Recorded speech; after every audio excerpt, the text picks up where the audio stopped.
Hello and welcome to another episode of Around the ACC, a weekly production of Tech Sideline, where we'll take an in-depth look into the conference each week and bring you the latest news around the league. You can take the show in on the Tech Sideline YouTube channel, and while you're there, make sure to like and subscribe. Today we record on Wednesday, December 15th, and in this episode we'll break down current standings, get power rankings from the crew, preview the best upcoming matchups, and much more. Stay with us here on Around the ACC, which starts right now.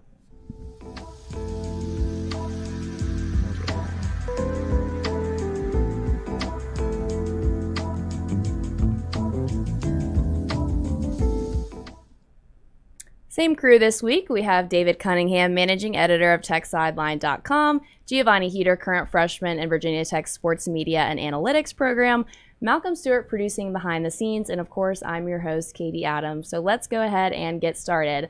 Well, before we get into basketball in the spirit of National Signing Day for football, I wanted to touch on how the ACC stacked up this year. UNC coming in hot.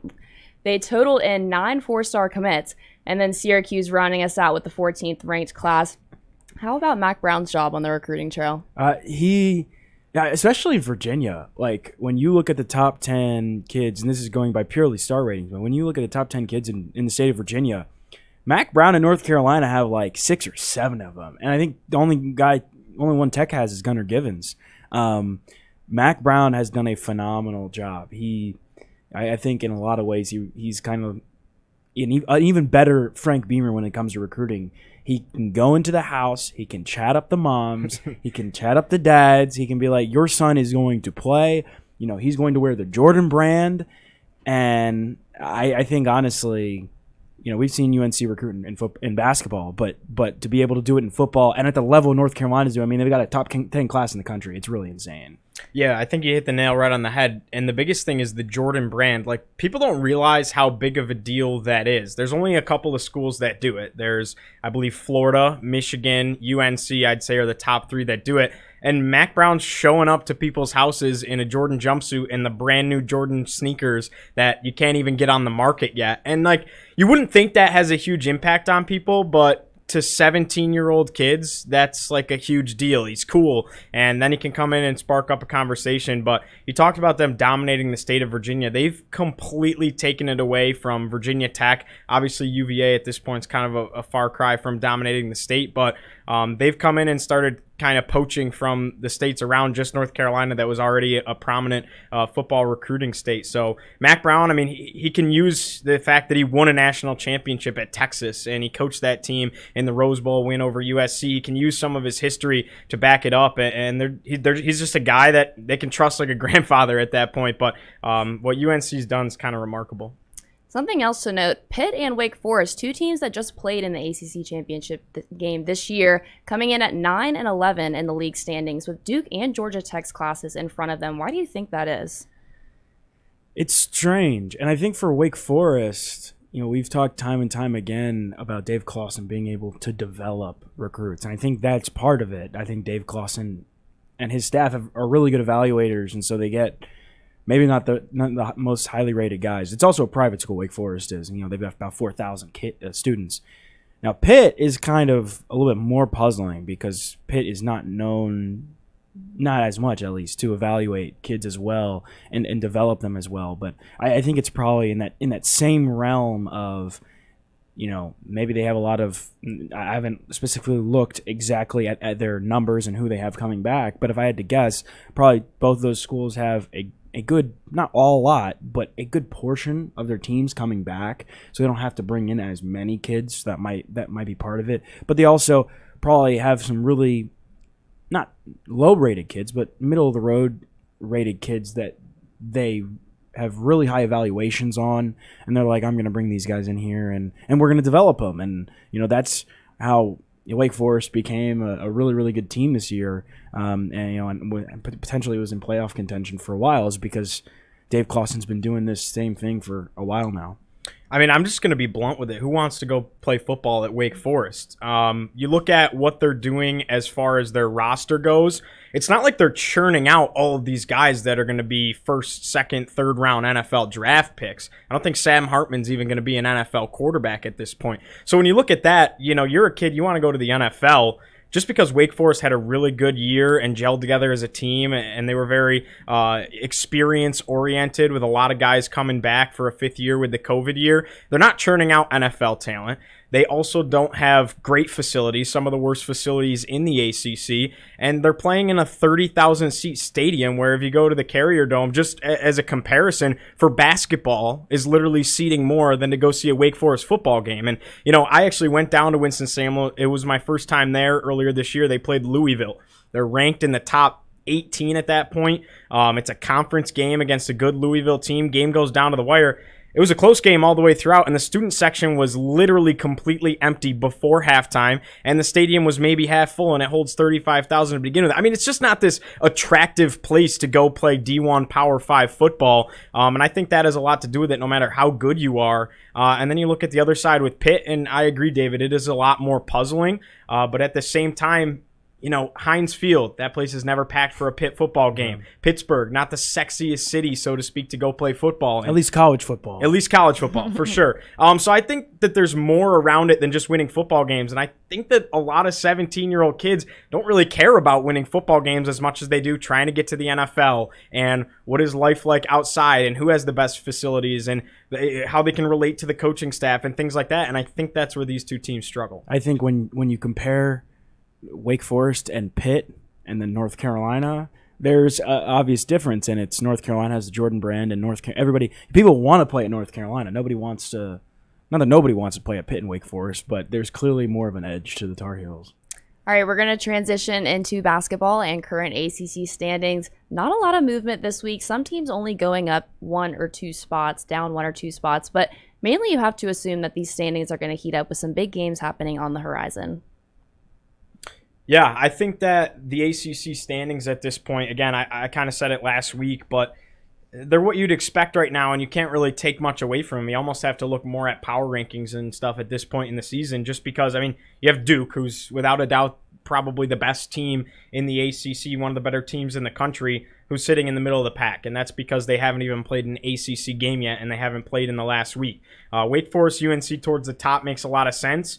Then you have a team like Miami sitting at number 3. I would definitely place them lower. You got an NC State sitting below Duke. So, there's not enough content to really put together a solid rankings. You still have to wait another 3 weeks. But like you mentioned, we're going to get a lot of really good basketball. The next ACC games are next Wednesday on December 22nd. Then there are ACC games on the 29th and the 30th and 31st. And that's when it really starts to pick up, and then it's going to be these are the last few days of non-conference play. So from here on out, the ACC standings are going to get a lot more interesting. Like Gio said, there's not a whole lot of substance there, just because there haven't been many ACC games left, to play. Right, moving into recent big games and outcomes, there's 6 I want to touch on. First being Syracuse and Georgetown, and we previewed it last week. The game certainly lived up to the hype. It was a close score game, but Orange just aren't playing how we expected them to. No, Syracuse has not played like a lot of people thought they were coming into this year. Jim Boeheim started this season, and Boeheim's not a guy, kind of like Fuente talking Virginia Tech football, how he kind of said some things coming into the season that alluded to the team being good, right? Fuente talked about how the wide receivers in the passing game was the best he's seen it in his time so far. Attack, things like that, little hints out there that he doesn't usually say. Boeheim said the exact same thing. Boeheim will come out in a press conference and tell you that his team's terrible. He'll just do that. And he came out and said how this was one of the most experienced teams that they've had in a long time, especially since joining the ACC. One of the most prolific scoring teams that they've had since joining the ACC. Just a lot of things to give people a lot of high hopes, and he's not a guy that tosses words like that around, and they just have kind of fallen off and disappointed. Against Georgetown, a game that has a lot of history behind it. Boeheim doesn't want to go lose to Patrick Ewing. His two boys playing on the team, Jimmy Boeheim and Buddy Boeheim, literally grew up around this rivalry watching their dad coach against Georgetown. So it meant a lot. The fan base traveled well, but they just didn't shoot well. 30% from downtown, 3 for 10 from beyond the arc. They were out-rebounded 38-31, so the size advantage for Georgetown really showed out. Georgetown also went 5 deep in their roster roster, something that Patrick Ewing really explored, trusted his guys. They've recruited better since Patrick Ewing became the head coach there, and Syracuse only goes 8 deep, and they're never going to go deeper than that. Boeheim always goes really shallow into the bench. He's only going to play literally 7 or 8 guys every single year, and that showed because the guys slowed down. They got tired at the end, and they had a chance to win it. Joe Girard went down the floor for an and one, could have brought it to a single possession game if he would have made a free throw, and then he misses the free throw. And it's ironic because he's one of the best free throw shooters in the ACC. So again, they just kind of let it get away from them at the end. But for Georgetown, it's a huge win, and it's a massive win for Patrick Ewing as well. Yeah, I think, Georgetown, I think it kind of goes to the depth. Georgetown, like you said, plays 5 guys off the bench. Syracuse rarely plays more than 3, and Georgetown basically beat Syracuse down the stretch. It was really, really even, and it wasn't like there was a huge discrepancy in shooting, but the stats that stick out to me, the 2 Boeheim brothers were 9 for 24. That's 37%. The rest of the team was 12 for 18, 67%. You got to get Jesse Edwards and more guys involved, and they just... I think the Syracuse team doesn't really do that because you got 2 really good shooters in the Boeheim brothers, and it's like, why would you stray from that? But when they're not shooting well, I think you need to find a guy that will, find guys that will always be able to produce. And then Aminu Mohammed for Georgetown, 23 and 13. I mean, he had a heck of a game. Just down the stretch, Georgetown was better. I'm interested to see how Syracuse improves and how they adjust going into ACC play, because this is a team that has a lot of experience, has a lot of talent. Honestly, it's kind of like Virginia Tech in a way. They've got a lot of talent. They got guys that have been there before, but they're really just not gelling at all. And this ACC schedule, it's not easy for anybody. But when you have guys that have been there and basically been in the trenches before, it gives you a little bit of an advantage, and Jib Boeheim has obviously done it before too. So I'm interested to see where Syracuse goes. But yeah, not a great game for the Orange at all. There's so much one-on-one isolation offense happening. Like Syracuse, obviously I watch every game for the Orange.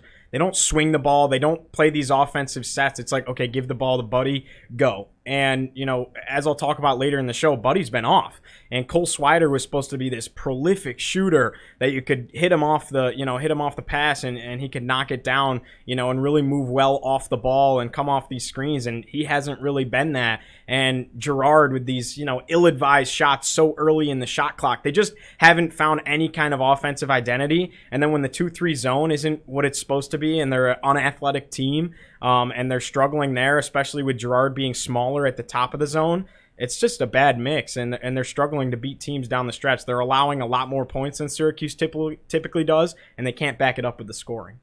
Moving on, we'll take it to Dayton, Ohio. What an incredible atmosphere. David, you were there for this game between the Hokies and the Flyers, and Dayton ended up taking it 62-57. What were your takeaways from this game? Well, Tech started out really, really slow, and this is the 4th time Tech's lost 4 games, 7-4, and every single loss, Tech has got behind double digits in the first half. And that's really telling to me, because this is a Virginia Tech team that is experienced. It starts 3 fifth-year seniors and 2 juniors. And after seeing what Keve Aluma did coming from Wofford, I think everybody had really high expectations for Storm Murphy. And Storm Murphy's, not that he's been bad, and I don't think he, has necessarily played to his level. He's kind of been average. He's gotten a little bit better, but defense is pressuring Storm Murphy. It's really shown that he's very turnover prone, and he really makes mistakes. Dayton pressed the entire game, and the Hokies really couldn't handle it until about the 10-ish minute mark, 10 minute mark, somewhere between there in both halves. It took Virginia Tech a while to get going, a while to ease into the game. That atmosphere was insane, but honestly, I think that game was more about Virginia Tech just not playing well. And Virginia Tech, because I thought from watching them, on the court level, watching them from that close up, I thought Virginia Tech was the better and more talented team. This is a Dayton team that starts 3 true freshmen, a redshirt freshman, and a sophomore. But they just completely outplayed them, and it started on the defensive end for Dayton. They just pressured the heck out of Virginia Tech, and that led to, at a lot of times, silly turnovers in the backcourt. Virginia Tech just didn't shoot well, and now the Hokies have St. Bonaventure coming up, which we'll talk about in a little bit. And this is a game Tech needs to win. Tech's in not such a great spot right now. But credit to Dayton. Dayton came out and, this is the defensive blueprint when you're playing against a Virginia Tech team this year. Pressure them, frustrate them. And I got to give credit to Sean Padula because I thought he came in the game and played really, really well as a true freshman. It's going to be interesting to see how Mike Young manages the rotation of who's bringing the ball up the floor. Hunter Couture did a little bit in that game. But just overall, for a Virginia Tech team that had such high hopes entering the season, not that the jury's out on them, but they are, as you talked about last week, they're trending down. And they need a massive win against St. Bonaventure to lift the spirits after a really bad game against Dayton. Yeah, I think you hit the nail right on the head. I came into last week saying that was a must-win for Virginia Tech. When you look at the landscape of the NCAA tournament, their non-conference resume is pretty much non-existent. You lost to Memphis. You lost to Xavier. That was 0-for when you went up to Brooklyn. And then you lost on the road at Dayton. And if you lose in Charlotte to St. Bonaventure, your non-conference you're putting so much pressure on your conference play, is what I'm trying to say here. Now that they're in a situation that they have to succeed come conference play if they want to get to the NCAA tournament and be one of the better teams in an already weak conference. And you're looking at a situation where, you almost have to make a run in the ACC tournament as well. And I know it's only 4 losses and I know it's only 4 games, but to be frank with it, it hasn't been a good non-conference outing at all for Virginia Tech, and they've struggled to get it together. And I think you hit the nail right on the head again. I was going to say I want to see more Sean Padula. Storm isn't necessarily doing it. He's probably a better ball handler, but Padula does some really nice things as well. But Padula's a better facilitator of the offense, and I think Padula did some really good things in the game against Cornell where they split times 20 minutes apiece. And I want to see more Sean Padula running the show. Yeah, and I think the one thing that stands out to me when you look at the schedule, it's not a gauntlet that the ACC usually is, because as we'll talk about, the ACC is really, really down, but Virginia Tech is going to have to win some games on the road.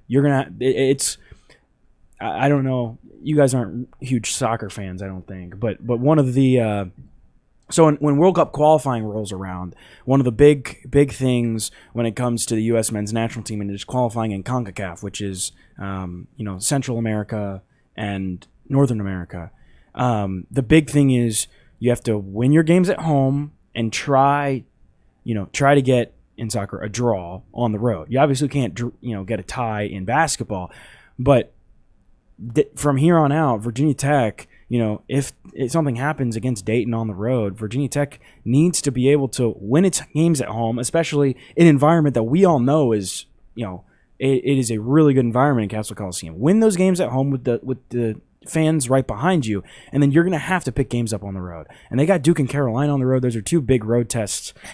Those are games you might not win, but you're going to at least try to make an effort to win it. Obviously they will, but those road games are going to be key down the stretch if you can't even win your home games. I also don't think that they have any room to drop any duds. Yeah. I don't think you can lose a game like Pittsburgh. I don't think you can lose a game. I think they have to beat UVA at home, especially. I just don't think that there's any room for lax anymore.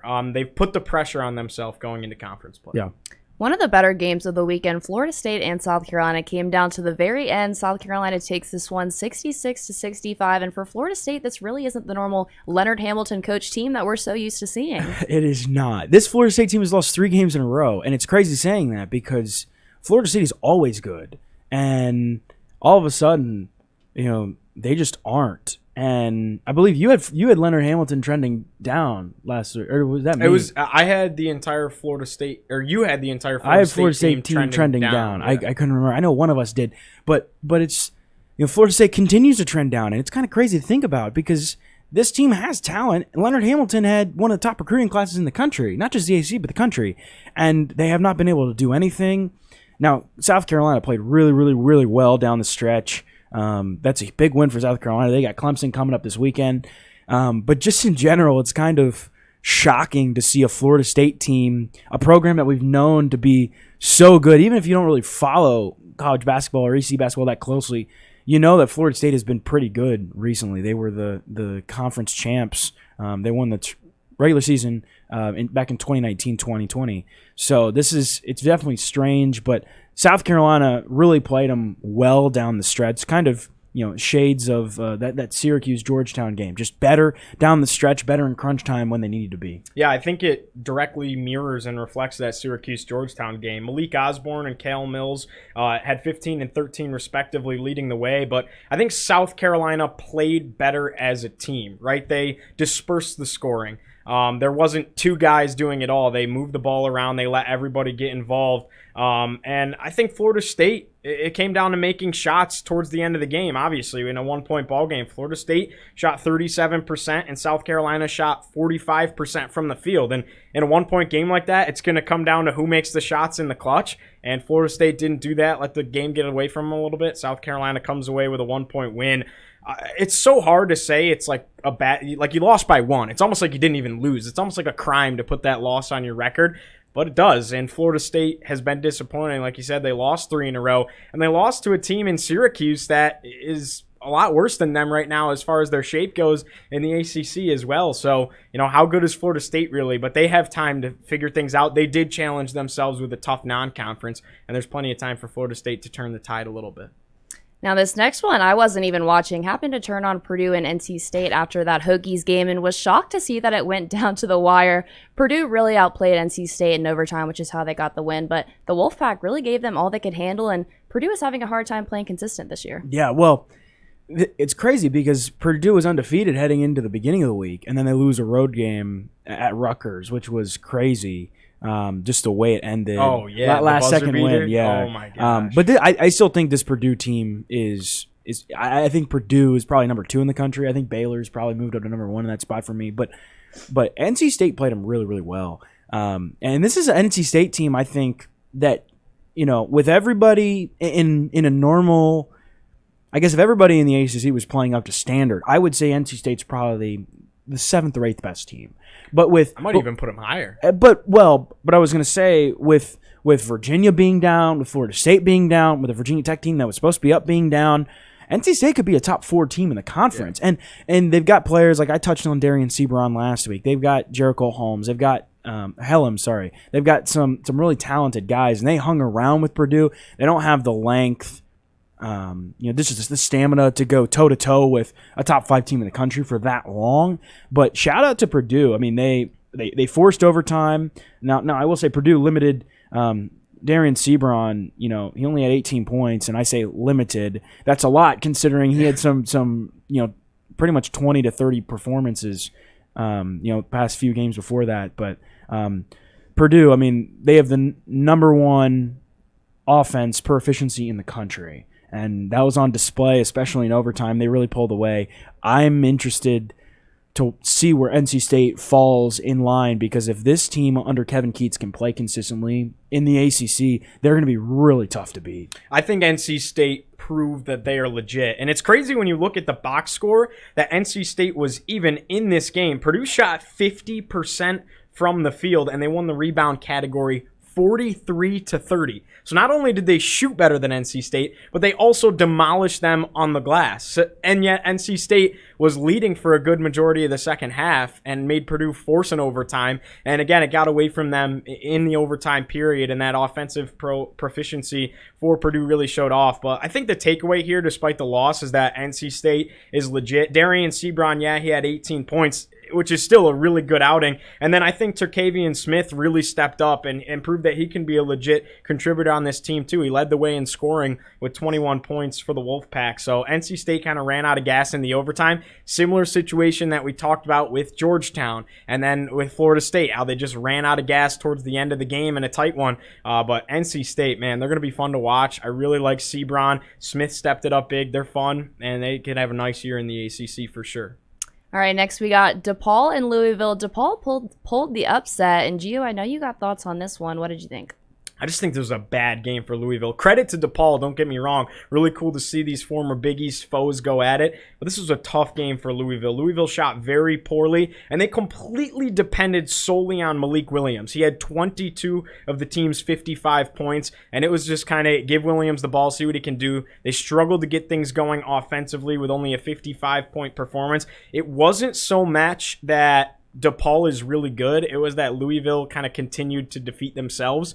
And I just don't think Louisville's, I mean, we expected them to be one of the better teams in the ACC, in that top half, I'd say. And I just don't know that they are. I think that they proved that they're pretty one-dimensional against DePaul, and it was just a poor performance for them. Yeah, I think Louisville's kind of in that same category with Florida State and Virginia, with Tony Bennett and Leonard Hamilton and Chris Mack.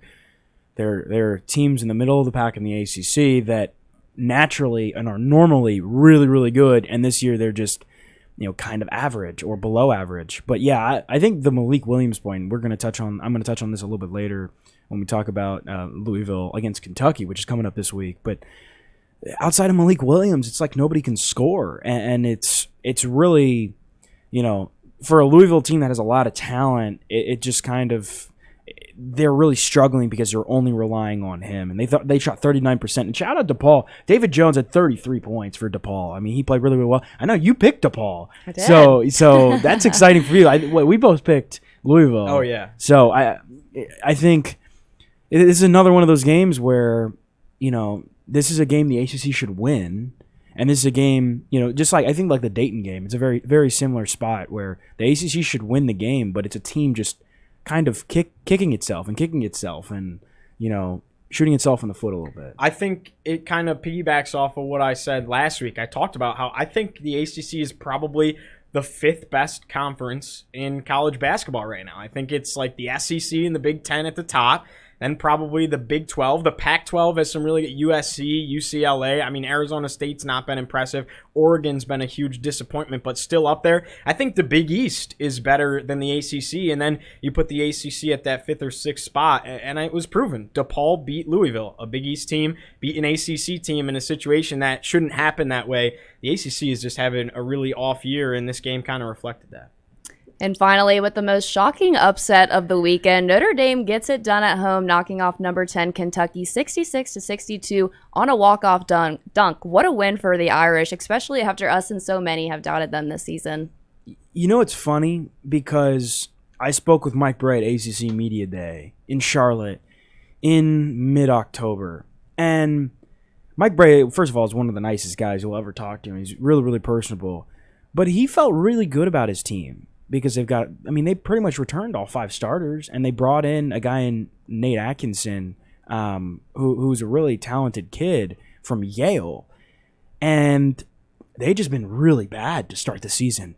And then they played like a Notre Dame team would usually play against Kentucky, and all of a sudden, the three of us were texting about it. Yeah. And it's like, Notre Dame won? Honestly, I'm not as shocked as I probably would be because I thought this Notre Dame team kind of had it in them. They just hadn't played like it. But yeah, the funniest part, I think, is Kentucky shot 64% and lost. Like, Kentucky played pretty well. Notre Dame just made a really late run, and that dunk to end the game was just really awesome to see. And, I think, especially as we're talking about the ACC just not doing well, to see an ACC team beat a top 10 SEC team, that's really exciting. Yeah, absolutely. And it kind of redeems the rest of the conference a little bit, right? I was not high. I mean, I thought this was going to be a slaughter fest. I was not high on Notre Dame at all. I think on my power rankings, I had them either last or second to last, or definitely in that bottom echelon last week, and they've played that way, right? They struggled in their Thanksgiving tournament. They've struggled all the way across, and they've been one of the worst teams in Power 5 so far. And Notre Dame won this game. Don't get me wrong, but in some ways, Kentucky beat themselves as well. 2 for 19 from beyond the arc. I mean, Notre Dame shot 46% from the field, and they shared the ball really well. They had 15 total assists to Kentucky's 9.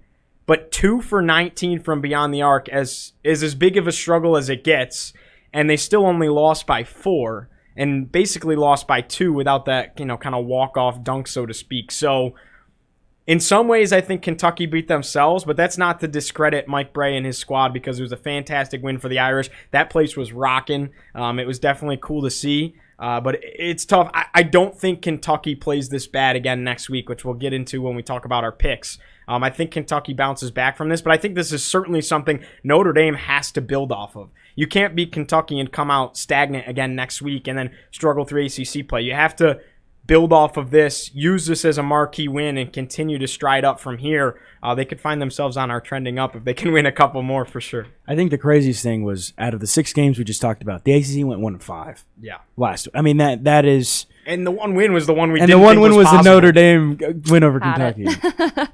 Well, this next segment is going to be one of my favorites each week. It's trending up and trending down. I'll start with you, David. Who do you have for trending up this week? So I have Duke trending up, and people are probably going to be like, "What? Why Duke?" They Well, didn't even play. Duke David. didn't play last week. Duke was supposed to have 3 games this week. I believe the Cleveland State game got canceled due to COVID problems with Cleveland State's team, but Duke is carrying the torch for the ACC this year. And if Duke can't do it, I mean, we'll find out, I guess, this weekend if UNC can do it. They'll play UCLA. But if Duke can't really do it, nobody can. But I think this is a really big couple weeks for Duke. They're coming off a week of exams, which is why they didn't have any games last week. So this is an opportunity for Duke. Virginia Tech obviously goes to Cameron next Wednesday. I'm trending up with Duke just because they're the best team in the ACC. They have one of the best resumes in the entire country. They beat Gonzaga, lone loss to Ohio State, and on the road. On the road. And I think this is an opportunity for them.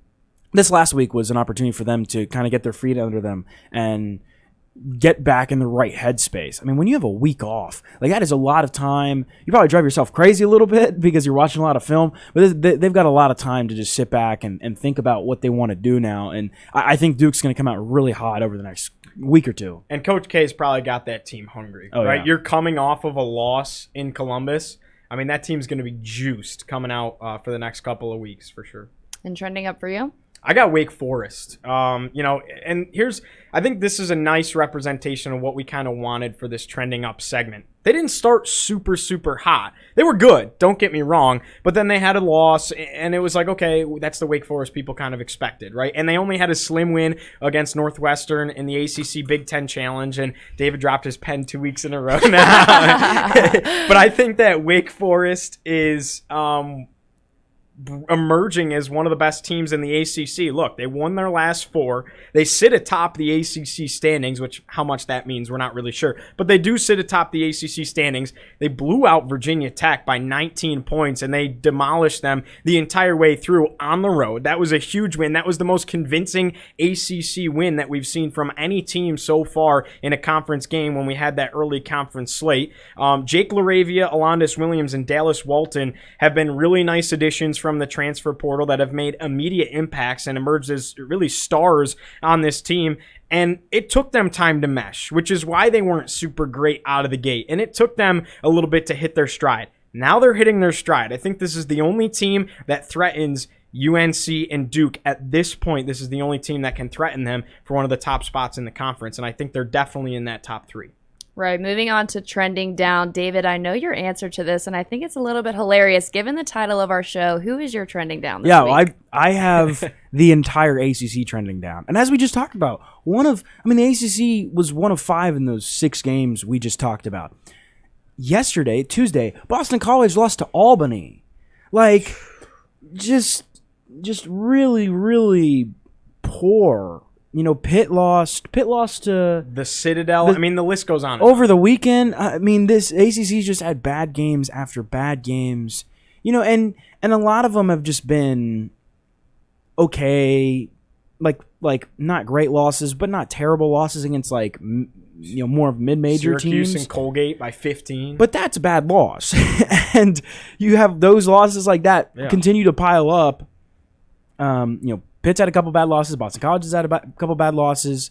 The ACC's just really down as a league, and it's honestly kind of strange because I think as a whole, a lot of people thought this league is going to be okay, and all of a sudden, this league returned a lot of experience this year, and all of a sudden, you've got pretty much every single team in the league besides 2 or 3 have at least 3 losses.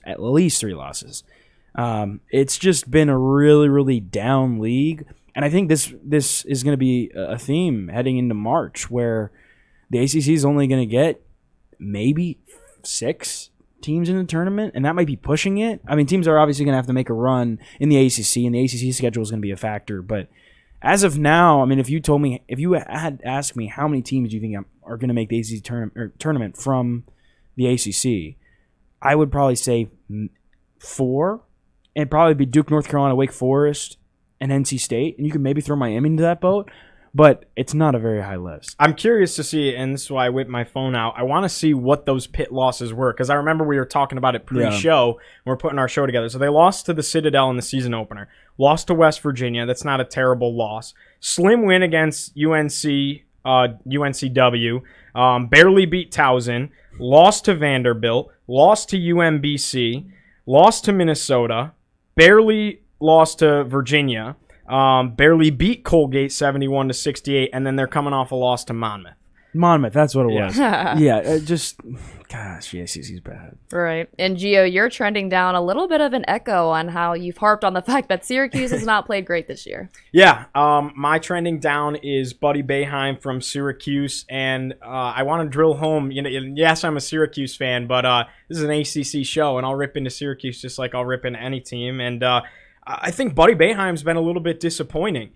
Not that he hasn't been good. He's had some really good games, but he's trending down right now. He started the season well. He started the season as one of the leading scorers in the ACC, especially for Syracuse. But he's had back-to-back 6-point games against Villanova, and before that it was, let's see, who they play, Florida State on the road against Villanova in the Garden, and then Florida State. Went 0 for 4 against Florida State from beyond the arc, 0 for 5 from beyond the arc against Villanova in a game where his team needs him, right? He grew up watching Syracuse play in the Garden against Villanova with his dad coaching. Like, to think that game didn't mean a lot to the Boeheims, you're crazy. It probably meant more than any other game on the schedule besides maybe Georgetown and Duke and the ACC games, of course. So to see him struggle on that one was definitely disappointing. He's only shooting 27% from beyond the arc, which isn't atrocious, but considering what he was expected to do, I mean, he was a first-team All-ACC preseason player. He absolutely lit it up in the NCAA tournament last year with back-to-back 30-point performances. Like, he was supposed to be the best shooter in the ACC and one of the best players in the ACC, and right now he's just trending down. Now, he bounced back against Georgetown with a 17-point performance on the road. Still only went 3 for 7 from downtown, which again isn't bad, but those 2 6-point games in games where his team really, really needed him against Florida State and Villanova, he was disappointing, and for that I have him trending down. We'll wrap that one up and move on to power rankings, which I'm interested to see given that the ACC standings did not shake too much. But David, let's start with you. What you got? So I've got Duke and Carolina 1 and 2. I feel like that's very self-explanatory. Wake Forest, Miami, and NC State are my 3, 4, 5, and I think those teams are just the best right now. I've got Miami ahead of NC State because NC State did lose to Purdue, but I think you could flip-flop both of those teams and they'd be fine. I know you said you'd probably have Miami lower in terms of the standings. You didn't think they were that high. I think Miami's actually a pretty solid team. They got a nice core with Cameron McGusty and Isaiah Wong. 6, here's where the funniness comes in. I've got Elf at 6. And my reasoning here is that I think Elf is an above average movie, but I think you have to factor in that it's played way too many times and it's constantly on TV. And I just get sick of it. I can only watch it like one time. And that might be a hot take. It is. That might be a hot take, but that's why I've got it middle of the pack because I think it's an okay movie, but it just plays way, way too much. Now, if you want to talk about Christmas movies that are played too much, I would argue that the Santa Claus 1, 2, and 3 doesn't matter. Those are always on. Oh, well, we've talked about this before. I'm not a huge Christmas movie guy, but yeah, I think those are definitely out of I'd say the Santa Clauses fall out of the top 5. I'd agree. I wouldn't even put them in my top 5 to begin with. I've got Louisville, Clemson, Virginia, and Florida State 7 through 10. I think that's like the group we were talking about. It's like they should be better, but they're not, and why? I just realized I don't know where I put Virginia Tech on my list. You forgot them. Did I, Malcolm? Did I forget Virginia Tech on my list that I sent you? I might have. No love for the Hokies. That is odd. Well, I didn't skip a number. I'm looking at my sheet on here. And it was because you have the Elf as 6. Oh, I think I put Tech. I think I put Tech around 11. Did I not text Tech? All right, we'll throw Tech in. Tech will be around 10, 11 because I think Tech is in that group too. Georgia Tech, Notre Dame. I bumped Notre Dame above Syracuse. I've got Syracuse at 13 right now. And the Boston College and Pitt. When you lose Albany and Monmouth, you're at the bottom of the ACC. Yeah. Actually, it's interesting. Ours are similar in some respects and very different in other respects. So number one, I got UNC 2 weeks in a row. I had them last week, and I have them again this week because they won and Duke didn't even play. So I couldn't justify moving that around. So I'm going to keep UNC number one. I got Duke number two. Number three's Wake Forest. Like I said, I think they're in that top echelon. They're the only team that can really threaten Duke and UNC. Number 3A, I have Cousin Eddie from National Lampoon's Christmas Vacation. And here's why. The famous line, the crapper was full. The crapper's pretty full for the ACC right now. It's those three and everybody else. So I got Cousin Eddie at number 3A, one of the best Christmas characters everybody loves. Number 4, I got NC State. I think they're that other team kind of with Wake Forest, that a couple nice wins and a couple losses that go the other way, like that loss to Louisville a couple of weeks ago. They're looking at a nice possible season ahead, especially hanging in there with Purdue. I think that opened a lot of eyes, especially my eyes. Number 5, I got Notre Dame because this is a power rankings. This isn't a standings. This is a power ranking, and they got a huge win against one of the better teams in the country, an SEC team. And it's Kentucky, man. I mean, it's John Calipari. It's one of the biggest programs in college basketball. So to beat them, that's up there with beating Duke. That's up there with beating Gonzaga. So that's a huge win. I got Notre Dame at 5. Miami at 6 because I agree with you. They do have a nice upside and a nice ceiling if they can continue to get things together. 7, Louisville. 8, Florida State. I have Virginia Tech at 9. Clemson 10, Georgia Tech 11, number 12, so I have two kind of goofy ones. Number 12, the Detroit Lions Super Bowl chances, just because I think that they literally have a better chance than the rest of these teams do. As far as winning the ACC goes, they might have a better chance of making it to the Super Bowl. 13, Syracuse, so we put the Orange at the same spot. Wow. UVA 14, Boston College 15, and Pitt at 16. Wow, so you're basically saying that anybody below the Detroit Lions Super Bowl chances has no shot of making the tournament. No, I don't think they do. Maybe UVA out of that group. There's no way Pitt's making it. I don't think there's any way Boston College is. And, man, at this point, Syracuse and Virginia Tech have kind of been equally disappointing. I agree. Syracuse was projected to finish 7th in the ACC. Virginia Tech was projected to finish 5th. And they've kind of directly reflected each other. They've had nice chances against decent teams. I think Tech losing to Memphis is like the same as Syracuse losing to Villanova.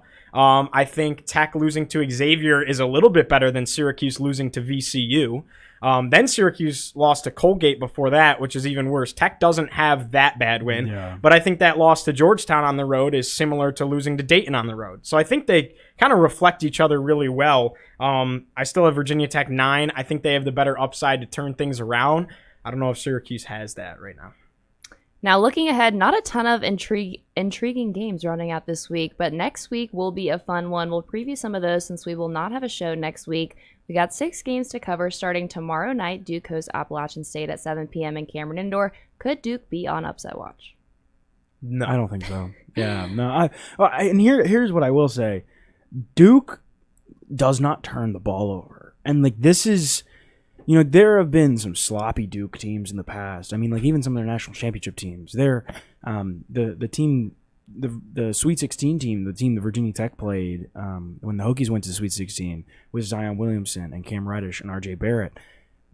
That team was good, but also very young, very turnover prone. This team is very solid. Like with Jeremy Roach at point guard, they've got talent kind of spread all around. They got Paulo Banchero anchoring it. He's a freak, man. So fun to watch. Duke is, in terms of Ken Pomeroy's efficiency ratings, Duke is top 15 both offensive and defensive efficiency. So it just tells you how good they are. I think Duke wins no shot. Yeah, like I'm calling a 30-point game. I don't even think it's close. I don't know about 30, but I think Duke is really, really solid, like you said. And Banchero has, I think, exceeded expectations and in a lot of ways taken the nation by storm, besides his little bit of legal issues. But other than that, he's a stud for sure.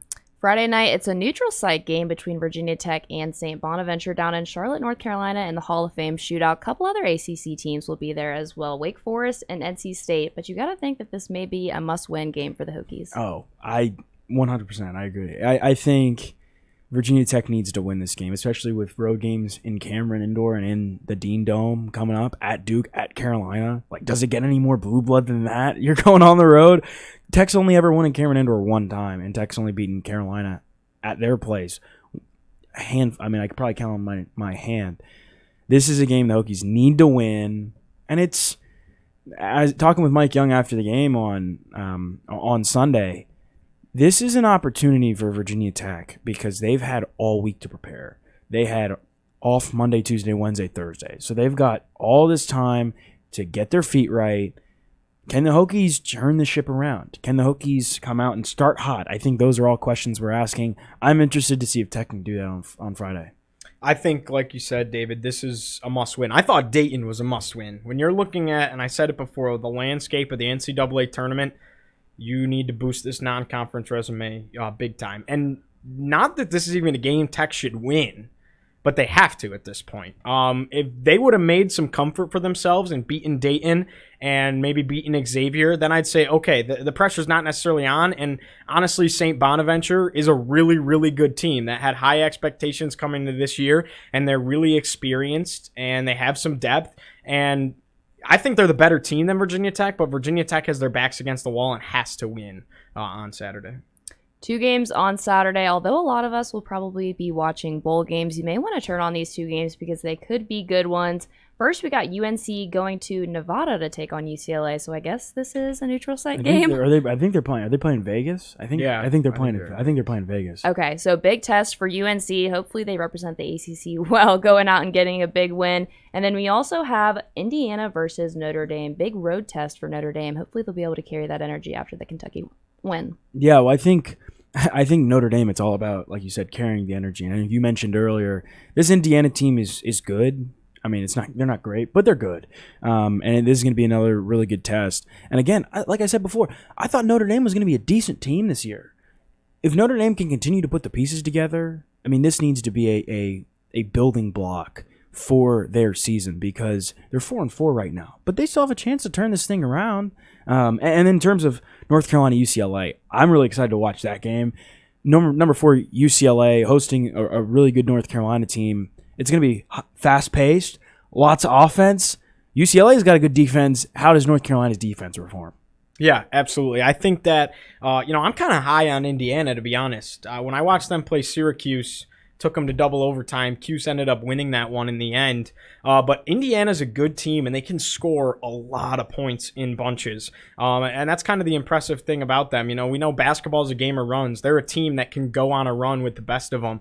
And they started the season really hot. They went into that game against Syracuse at, I want to say, 7-0 or 8-0. They were definitely undefeated. And they were in that receiving votes category somewhere around 28th in the country, maybe 3 out or something like that. So they were definitely up there as one of the better teams in the Big Ten. And their only other loss is to Wisconsin. So I think they're the better team than Notre Dame.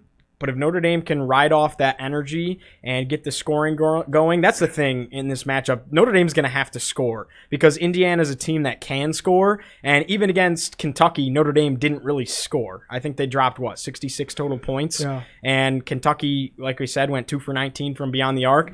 So Notre Dame's going to have to figure out a way to score in this game if they want to beat Indiana. I think they can do it, but that's going to be the biggest takeaway because Indiana's a team that can score pretty proficiently.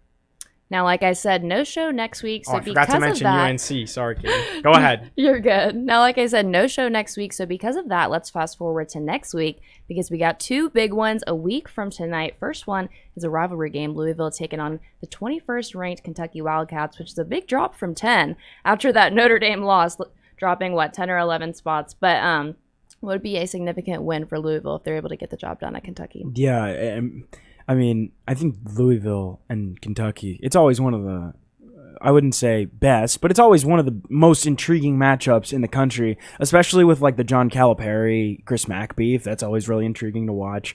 They both got really good defenses. Kentucky's offense is fantastic. But like we talked about earlier, Can Louisville score outside of Malik Williams? They're putting way too much pressure on him. I'm interested to see what Kentucky does. They'll likely double him every single chance they get. No lock. Other guys from Louisville are really going to have to step up in this game. Yeah, I just don't think Kentucky. Well, first let me backtrack for a second and just talk about UCLA and UNC. I'm not super high on UCLA, and I'm pretty high on UNC.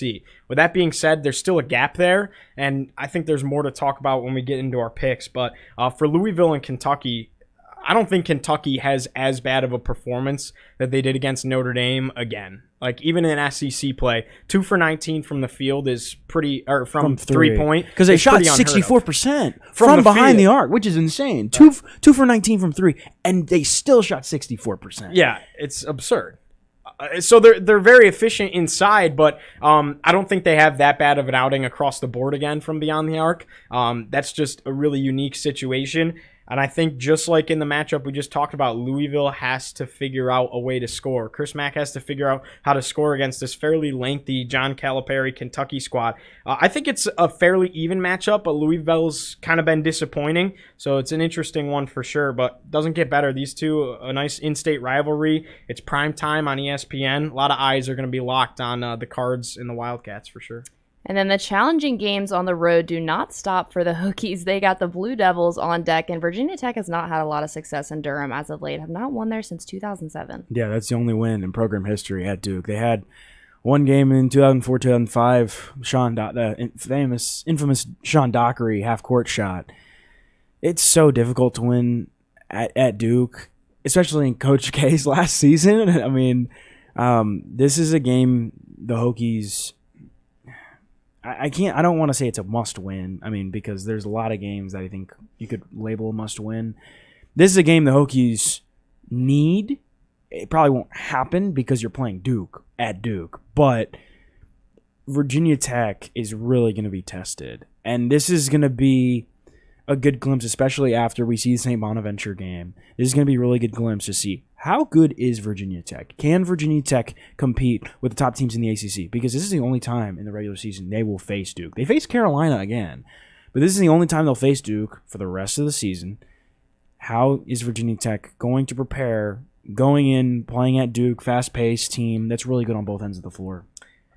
I know it's not a must-win, but it's kind of close. Because, again, I go back to the NCAA tournament, and we came into this year thinking Virginia Tech was, without a doubt, going to be an NCAA tournament team for the second year in a row. I mean, it was almost not a question coming in to see what Mike Young had done and the experience that was being brought back. But when you look at Virginia Tech's resume, where else are they going to build a resume? I was going to say, they need a quality win. Yeah, they've absolutely dropped the ball in the non-conference. St. Bonaventure is not ranked, so it's not as quality of a win as it might have been a couple of weeks ago.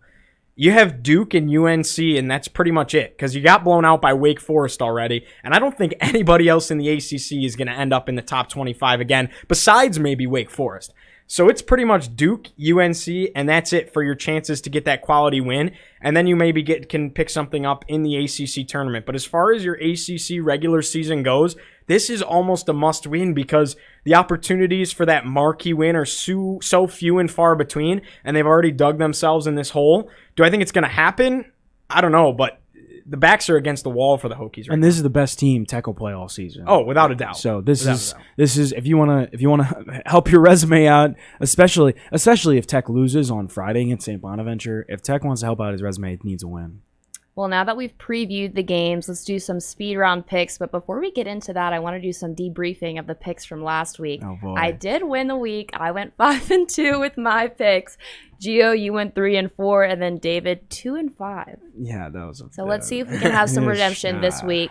Unfortunately, the way to go was picking against the ACC, which I did. Yeah, I would not blame you if you picked against the ACC for every single game this week. Syracuse let us all down, and then Notre Dame surprised us all.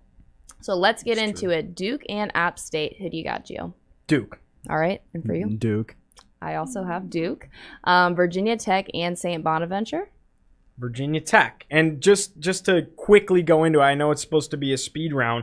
The Bonnies are good. They're an NCAA tournament team, in my opinion. They lost to UConn, who's emerged as a really solid team in the Big East. But this is the game that Tech isn't facing a huge size advantage, right? The biggest player right now on St. Bonaventure is 6'10", and besides that, it's 6'9". Yeah. Finally, Keve's not going to have a 7-footer in the paint.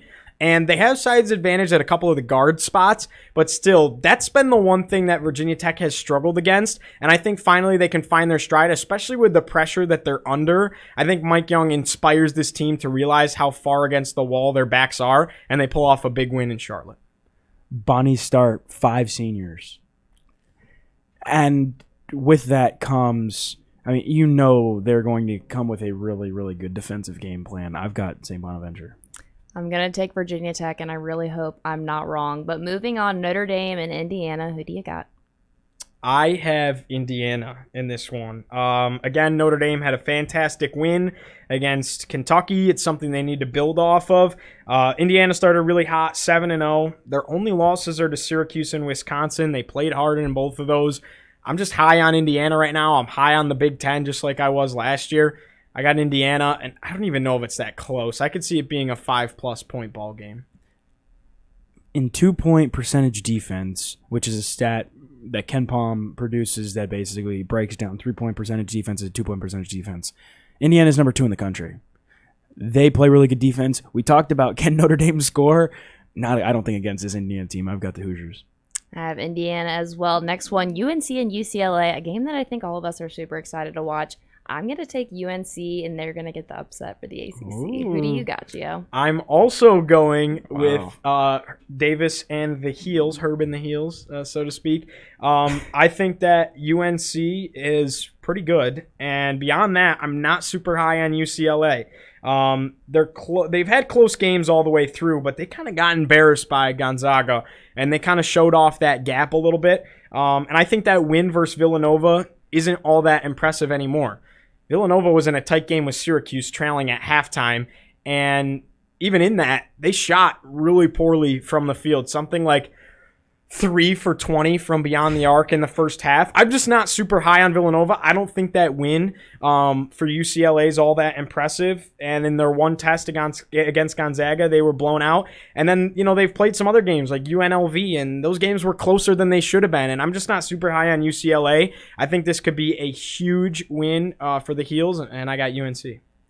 I'm gonna take the other team. I'm gonna go UCLA just to make it a little bit interesting. Here we go. This will be fun to talk about our next show. But I also think that UCLA has a defense. I have not seen UNC play defense. Now I'm not saying they can't, but if North Carolina comes out there and can get stops, I mean, we know how fast paced North Carolina wants to play.